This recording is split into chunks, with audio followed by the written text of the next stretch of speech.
kannski sagt frá því að leikreglurnar eru náttúrulega, þær eru óskiljanlegar, Það eru svona, það eru svona skemmtilega óskiljanlegar nánast. En það er svona alvarlegur undirtónn þetta í. Já, þetta er bara í takt við líf öryrkja og það er bara hvernig í hvaða hremmingum þeir lenda. Þannig að okkur datt í huga að setja þetta upp eins og gamla Matador spilið og gildrurnar, það versta sem að gerist að þú lendir ekki bara í fangelsi, þú lendir í fátækragildrunni og þaðan kemstu eiginlega illa mögulega aftur og þetta er svona þess að undirstrika kannski alvarleika bara, þá alvarlega stöðu sem allt og margir eru í af okkar fólki og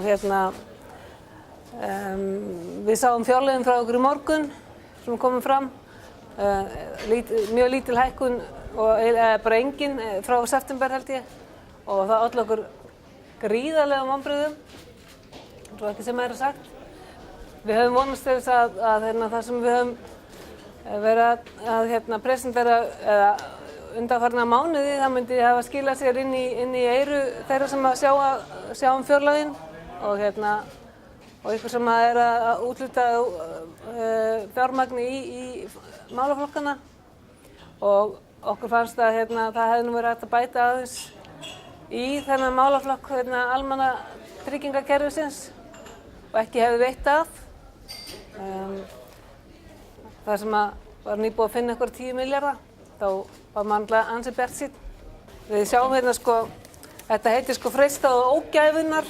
Það er nú málið, þetta er spilir sem enginn hefur beðið eftir. Eru nægir peningar í spilinu. En við komum frá því að það voru eiginlega engin peningar. Það voru eiginlega engin peningar í spilinu og þetta er... Við lentum alltaf í skuldi bankan. Já, og þetta er skerðing, ömurlegt spil fyrir alla fjölskylduna. Já, þetta var svolítið góð hugmynd. Hugmyndin sprettur upp af því að hún heitir Rósa María sem var með lokaorð hjá okkur á kjararáðstefnu og hún líkti þá lífi öryrkja við svona Matador spil sem það var alltaf alls staðar einhverjar hættur og alltaf einhverjar skerðingar og þetta spil verður svo bara eiginlega afhent bara til þess að hvetja nýja ríkisstjórn til góðra verka. Ætlum var nú að afhenda 63 spil fyrir alla þingmennina en þar sem við áttum bara ekki fyrir 63 spilum þá erum við með held ég 1920 og það myndi kannski passa fyrir formennina og ráðherrana og þið getið kannski svona deilt þessu með ykkur. Þannig að ég ætla bara að byrja að afhenda þér. Gjörðu svo vel. Þakir.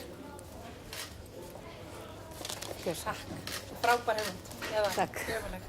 Það er ömurleg hugmynd. Takk hérna. Gjörðu svo vel. Skemmtilega. Takk hérna. Gjörðu svo vel. Það er það þakkir. Takk. Takk. Það var góða skemmtun. Já. Takk fyrir. Viðreisn mun spila þetta sér til leiðenda á fyrsta fundi. Gjörðu svo vel. Já, takk fyrir það. Ég þekki þetta á eiginskinni. Það verður alveg, ég tekum þetta bara í kontun í kvöld. Ég held að það var Við stendur að bóta. Svo náttúrulega ef þið fáið alveg dreppliðið á þessu, þá er bara eitt að gera. Það er að afhenda fílupúkafélaginu. Þetta er, eins og ég sagði, þetta er ömurlegt spil fyrir alla fjölskylduna og þarna sjáum við bara nákvæmlega hvað fólk er að lenda í og inn í spilinu eru spila kort sem að mætir ekki Halldór á svæðið.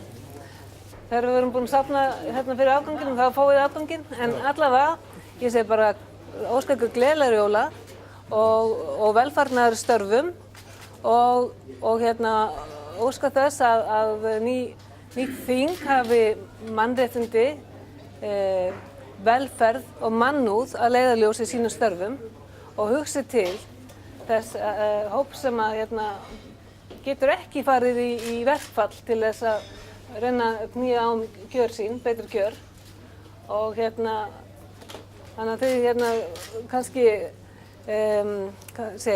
rétti hlut öryrkja og örorkulífeyrisþega. Ég held að það sé kominn tími til þess.